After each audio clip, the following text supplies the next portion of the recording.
We all know Donald Trump has a self-serving attitude towards almost everything. But in the United States of America, and in this breaking story, his attitude towards religion is especially dicey, and the Catholic Church. And now that we have a new pope, what the Pope just did in speaking publicly for the first time says everything about his attitude towards Donald Trump, and you don't want to miss it. Because Trump, remember, is the guy who just simply lies about everything, and the evangelicals have gone along with it, to the extent that he used to talk about the Bible being his favorite book, if you recall that. And I'm going to show you the story in a few seconds of what the Pope just said.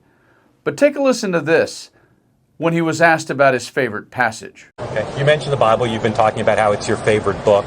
And you said, I think last night in Iowa, some people are surprised that you say that. I'm wondering what one or two of your most favored Bible verses are and why. I wouldn't want to get into it because to me that's very personal. You know, when I talk about the Bible, it's very personal, so I don't want to get into verses. I don't want to get into... There's no verse that means a lot to you that you think about or cite? The Bible means a lot to me, but I don't want to get into specifics. And while he fumbles about trying to excuse himself from having to come up with something, he also is standing there in a moment for a photo op with the Bible upside down. Even to cite a verse that you like? No, I don't want to do that. You're an Old Testament guy or a New Testament guy? Probably equal. I think it's just an incredible, the whole Bible is an incredible, I joke. I would almost be willing to guarantee if you gave him a simple 3-question test on the difference between the Old Testament and the New Testament, he'd get 2 of them or all 3 of them wrong. And yet, people seem to still buy the fact that he cares about religion. They always hold up the Art of the Deal. I say my second favorite book of all time. But I just think the Bible is just something very special. And yet, like Bo Jackson, who knows football, the Pope knows Catholicism. And in this breaking story, he gets called out, especially considering what Donald Trump did at the inauguration just now on January 20th, 2025. Remember this? When U.S. President Donald Trump took his oath of office, he had his right hand raised, but his left wasn't on the Bible. But does it matter? Academics tell Reuters that it was an oversight and it doesn't have much practical impact, although the moment has gone viral online. One professor at the University of Texas told us that a president doesn't have to connect to God in this way. The oath is to the Constitution. So in this breaking story, our brand new Pope Leo from Chicago lets Donald have it without even saying his name. Take a listen. Pope shades Trump with call for end to his favorite pastime. During his first press conference, the pontiff advised his audience to avoid aggressive, partisan communication. Pope Leo XIV used his first papal press conference to call for an end to the kind of aggressive and divisive rhetoric favored by President Donald Trump and his administration. We do not need loud, forceful communication, but rather communication that is capable of listening and of gathering the voices of the weak who have no voice, the pontiff told about 1,000 international journalists gathered at the Vatican. Speaking in Italian, he invited the audience to disarm communication of all prejudice and resentment, fanaticism, and even hatred. Let us free it from aggression, the 69-year-old continued. The newly elected pontiff didn't mention Trump or the U.S. government, but his words were deeply relevant to the administration's communication style. The president is famous for demeaning nicknames and late-night tirades packed full of insults against people with whom he disagrees, while his surrogates regularly appear on TV to threaten and insult anyone who challenges their boss. The night before Leo's speech, Trump wrote on social media that the crooked Democrats were world-class losers, after lawmakers expressed concerns about the president's plan to accept a $400 million Boeing jet as a gift from Qatar. Top administration officials, such as Attorney General Pam Bondi and Deputy White House Chief of Staff Stephen Miller, have also attacked the president's perceived adversaries. After federal judges nationwide, including the Supreme Court, issued rulings upholding due process for migrants, Bondi called the judges deranged and threatened to arrest them. Miller ranted that a cabal of communist judges were trying to shut down the machinery of our national security apparatus.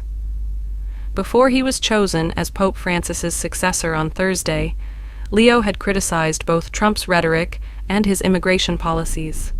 Last month, he shared a social media post calling out Trump and El Salvador's President Nayib Bukele for laughing together in the Oval Office over El Salvador's agreement to house U.S. immigration detainees in Bukele's notorious Sikot mega prison. In February, the then Cardinal Robert Prevost shared an op-ed from the National Catholic Reporter titled, "J.D. Vance is wrong. Jesus doesn't ask us to rank our love for others."